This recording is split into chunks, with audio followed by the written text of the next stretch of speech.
The evil business of Nestlé. You probably know Nestlé as the world's leading producer of rabbit-advertised diarrhea powder.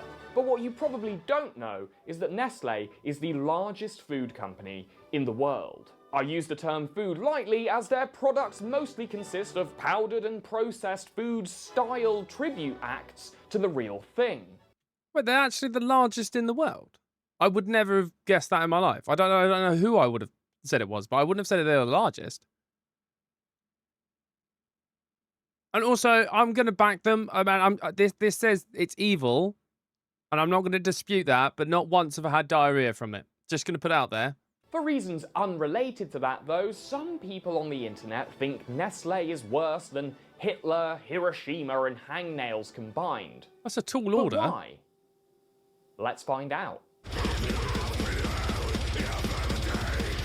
Nestlé began life in Switzerland in 1867, when Henry Nestlé was one of the first people to produce milk. You hear how he said it? Do you hear how he said it? Let's go back. Sorry, YouTube. This is we had about a 5-minute debate. Not a long one, but there's a lot of Americans here, and there's a couple of British people here, and obviously this guy's British, and we were debating how to say Nestle, because America call it Nestle. And he wants just repeat. Began life in Switzerland in 1867. Hang on. Let's find out. Heavy metal. Nestlé began life in Nestlé. Switzerland in 1867, when Henry Nestlé was one of the first people to produce milk-based baby formula, a vital, life-saving product for babies who, for whatever reason, couldn't breastfeed naturally. 150 years and over 2,000 brands and corporate acquisitions later, dried udder squirt is still one of Nestlé's biggest money. No. No. We are not calling it dried udder squirt. No, I draw the line. They could be evil, but that sentence is evil. Dried udder squirt. No. I draw the line. I draw the line. That's vile. That's vile. There's a new album name. Also, I saw what you said. Don't remind me that my hair is going to look like this. Again, YouTube, we have a challenge on for the stream that I have to go blonde with blue highlights if the goal is met. I'm being reminded this might be my future. Makers. The formula industry's market value is projected to reach $119 billion by 2025.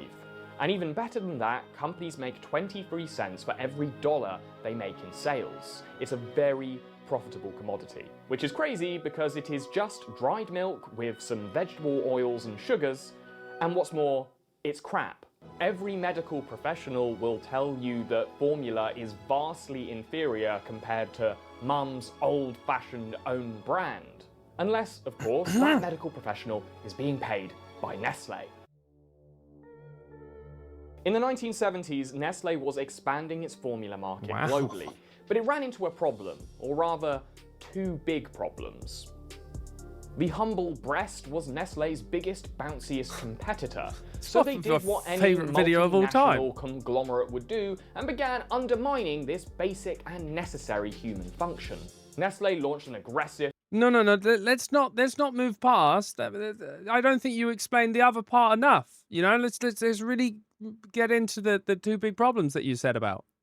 You know, I really think they're two massive pressing problems that we should probably deep dive on for most of the video. Just carry on with that, I think. I think we were really in a good spot, you know? Global marketing campaign which encouraged mothers to swap the breast for the bottle. But what was more morally dubious was that Nestlé were paying medical professionals to promote their powder. In Asia and Africa, Nestlé hired a legion of saleswomen to dress up as nurses and give out free medical advice as well as free samples of their product. Nestlé's fake nurses gave out free samples that lasted just long enough for mothers to stop being able to produce milk naturally, making them dependent on Nestlé's expensive product. Someone in chat said this, you know, Melly, keep their child alive. They did that is outrageous. I know you said it, but like actually like hearing this like specific plan of it, That is horrendous. Faking nurses and then deliberately planning the amount of time to be on it to be purely until they can no longer function without it is absolutely abhorrent. That is crazy. Do you know what else is abhorrent? YouTube. You see over there in that chat, see that cow? If we're friends, you dislike that cow as much as I do. Right, This carry through on. home visits and even on maternity wards. Nestlé's uniformed pushers were slinging more powder than Pablo Escobar. They would also suggest that their artificial product was better than the real thing, which wasn't just weapons-grade bollocks, it was also extremely dangerous. Breast milk contains very important sciencey stuff that helps prevent pneumonia, infection, and malnutrition, which are much higher risks in countries that don't have regular access to clean water, i.e. all the countries that Nestlé was sending their nurses to. As bad PR That is headlines gross. go, dead babies is pretty much unbeatable unless it's preceded by the phrase, a gigantic pile of. And that's exactly what Nestlé and other formula companies were contributing to. Naturally, people got real mad about this. Protests and boycotts, one notably ran by War on Want, really got people worked up. Nestlé's upper management was even brought before a US Senate hearing to account for the multiple, dead kids. Well, what do you feel is your corporate responsibility to find out the extent of the use of your product in those circumstances in the developing part of the world? Do you feel that you have any responsibility? We can't have that responsibility, sir. I missed the part where that's my problem. But in How can you say we can't have that responsibility? How can you say that? That is absolutely outrageous. Like, if I walk through the streets with a machine gun and mow down a bunch of people, and then they say, do you not think you should be responsible? Like, and I go, I don't think I should. But that is just stupid. That is wild. Or even on a business front. If I know a guy is a mass murderer and I choose to sell him a machine gun and then he goes and mass murders, that's on me. That's less on him than me, actually. Because we know what he was going to do. Do you know what I mean? I knew what he was going to do with it because I knew what he was like. Do you know what I mean? That's more on me at that point. 1981, the World Health Organization made it Nestlé's problem by passing the International Code of Marketing Breast Milk Substitutes, better known in the community just as the Code. Ooh. These guidelines were pushed on Nestlé and other formula companies, and that's why subsequent commercials have to feature these little pro-booby asides. Make it gentle, easily digestible. No formula is more nutritious. Remember, breast milk is best. Since this colossal dose of bad PR, Nestlé have done their best to waft away that dead baby smell. They even funded this pro-boob propaganda supergroup known as the Super Babies. Yeah, super babies on board. Take it away now. We're breastfed and That is one of the worst things that I've been subjected to. Look, I had to watch a lot of these, so I'm inflicting them on you too. Yeah, I hate you for it. MC Milkers and the Mammary Gang have been assaulted. Who writes that script and thinks, oh yeah, people are going to love this? This is the breastfeeding song. No! No, no, no, no, no. It's in the awful. eyes and ears of the global south since 2015. They don't sell So any bad. Nestlé products, but they do perform a useful function for the company. They're rolled out every breastfeeding week to promote the good things about breastfeeding and to brush under the carpet all the bad things about formula feeding. But it's been a while since Nestlé swept all those dead babies under the rug of corporate non-responsibility. It's not like they're still at it, right? Well, Nestlé are still to at this it. day. They've just gotten a bit sneakier. While formula sales have stalled in many countries, it is soaring in others, especially in Southeast Asia and the Pacific, which is coincidentally where Nestlé are focusing their marketing. Well, that they are actually like traveling around Asia. They don't actually have a lot of milk, and if they do, it's like sweetened milk. Like trying to actually find like normal, just standard milk was actually really difficult. Like they don't seem to stock it. It's always like sweet. So I could see how like formula and like dried stuff would be a big market.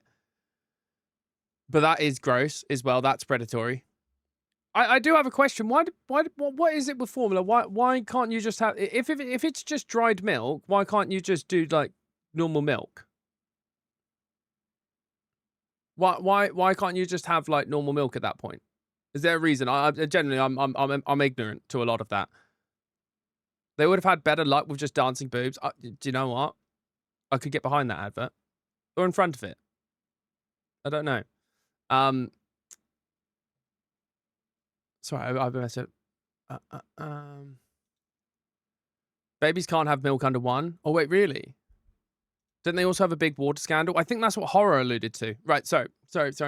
Save the Children released an expansive report in 2018 detailing how Nestlé and other formula companies are still bribing healthcare workers, still giving out free samples in medical settings, and advertising in hospitals. Nestlé are breaking the law, but only in countries where they are likely to get away with it.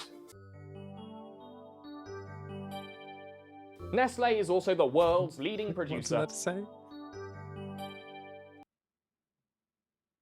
So do you. Nestlé is also the world's leading producer of plastic bottles that they kindly fill with a free sample of tap water. But hey, what's wrong with that? You've got to stay hydrated, and have you tried carrying water around without a bottle? It's a hassle. Well, it's difficult. As with formula, Nestlé's main business strategy seems to be making you pay for things that you should already have for free. In 2005, Nestlé's former CEO got into some hot water over comments he made suggesting that access to the wet stuff wasn't a human right. Die eine Anschauung, extrem würde ich sagen, wird von einigen von den NGOs vertreten, die darauf pochen, dass Wasser zu einem öffentlichen Recht erklärt wird. Das heißt, als Mensch sollten Sie einfach Recht haben, Wasser zu haben. Das ist die eine Extremlösung. He rolled back the Sorry, how was that an extreme solution? How can you be a being that was it like 70% water? Yeah, around there, give or take. How can you tell me that it's not my natural right to have it? What does that mean? What is the alternative? He just said that's the extreme solution. What's the alternative? If they tell me that water isn't a right for me, you're just gonna make me. If I can't obtain it, I'm paralyzed. I can't leave the house. I don't have the support group, and the only way I'd have it is if I have like water to the property or anything like that. That's not my right anymore. And I can't afford it. You're just going to let me get dehydrated and die. Is that the other one? That feels a little bit more extreme. Those comments about half a decade later on Nestlé's official YouTube channel, where he suggested that humans did deserve water, but they would preferably buy it from him. Let me make it clear from the beginning. I've always supported the human right to water. Despite the mountain logos and the local springs mentioned in their brand names, Nestlé gets most of its water from the same place your bathroom faucet does, the ground.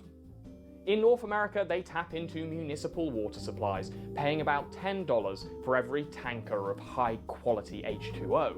And once they wrap that water up in plastic, that $10 tanker is suddenly worth $50,000. Nestlé is pulling Belle Delphine scam on a global scale.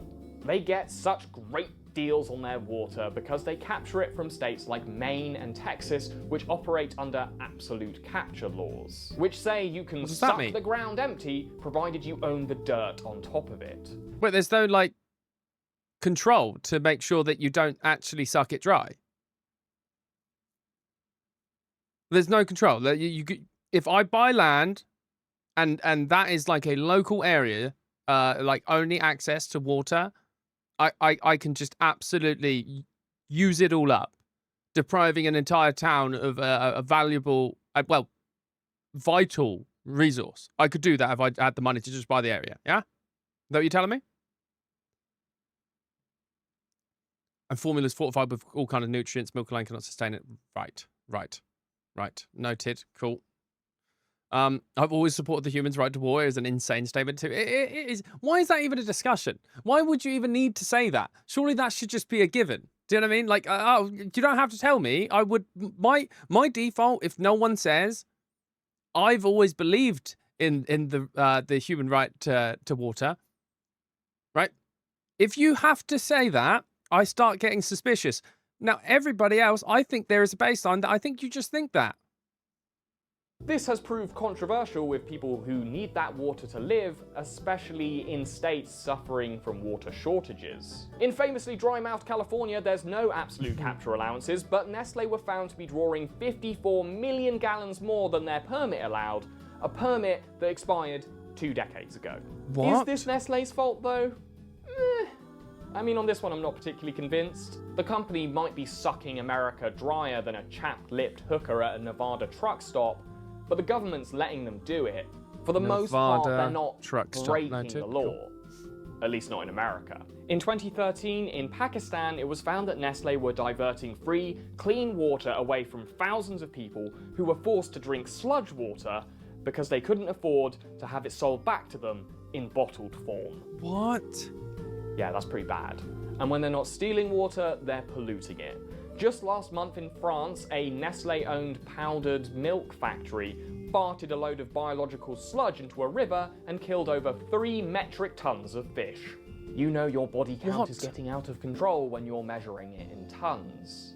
Okay, the water and formula stuff is pretty dicey, but ultimately the reason I love Nestlé is their variety of confectionery products. And there's nothing wrong with them, right?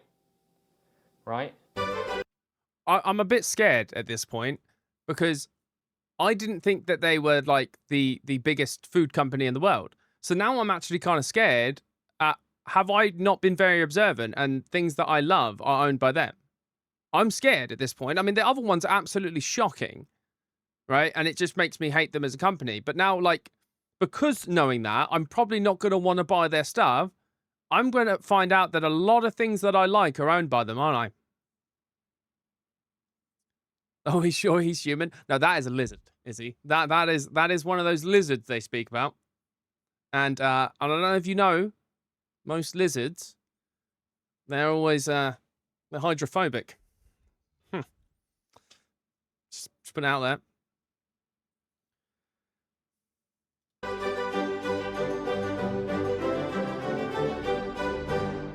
Around the year 2000, Nestlé, Cadbury's and Mars got in some hot cocoa for using forced, trafficked and child labour to harvest cocoa beans for their chocolate brands. Speaking together as the Chocolate Manufacturers Association, later rebranded as the World Cocoa Foundation to sound more like an NGO and less like a trade group, these companies promised to do their darndest to make their chocolate slave-free by the year 2005.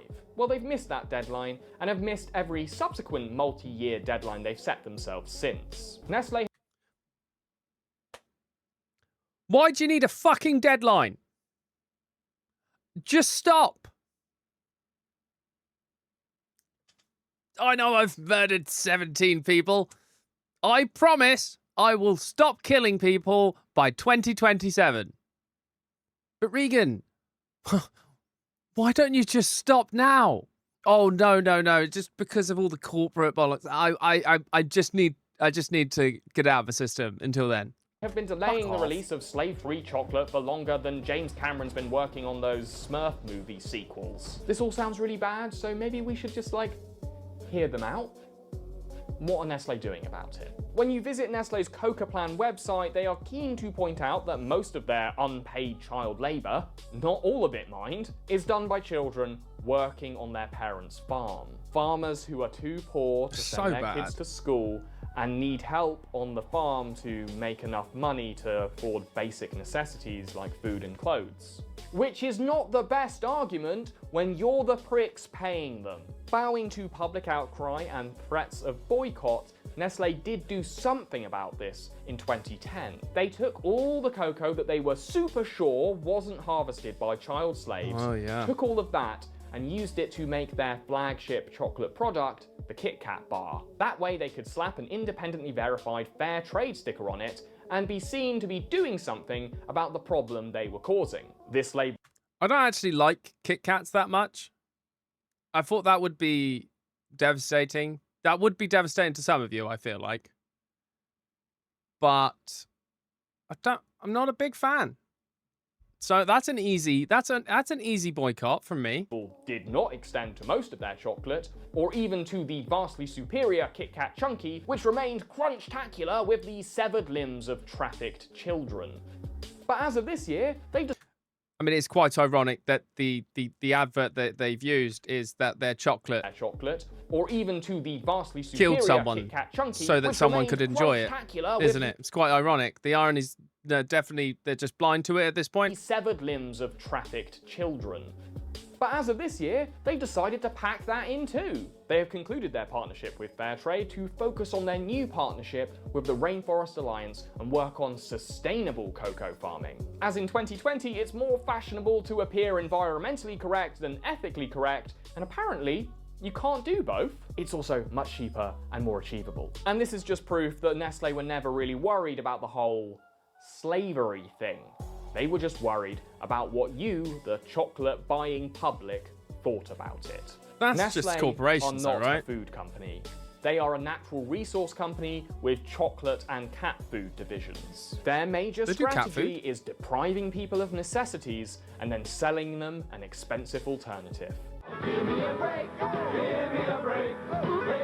I was thinking the same. Hi everyone, thanks for watching. This one was a bit of a bummer, sorry about that, but next week I'm going to be doing something a little bit more chilled out. What are So you I'm gonna going to do? be about water, Tetris or handshakes. I haven't decided I yet. like those if you have a things. preference, tell me in the comments of this video. Just type water, Tetris, handshake. I think I'm a bit late. I'm a bit late for that. But okay, well, I would say I enjoyed the video he made. I did not enjoy the content. Nestle are messed up.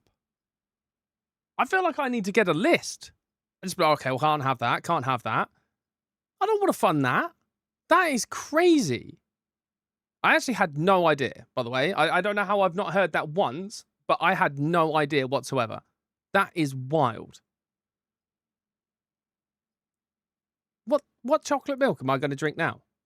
Seriously, does anybody have... that's a genuine question. Does anybody else have any recommendations for chocolate milk that doesn't do any of the things that they've just told me that they do?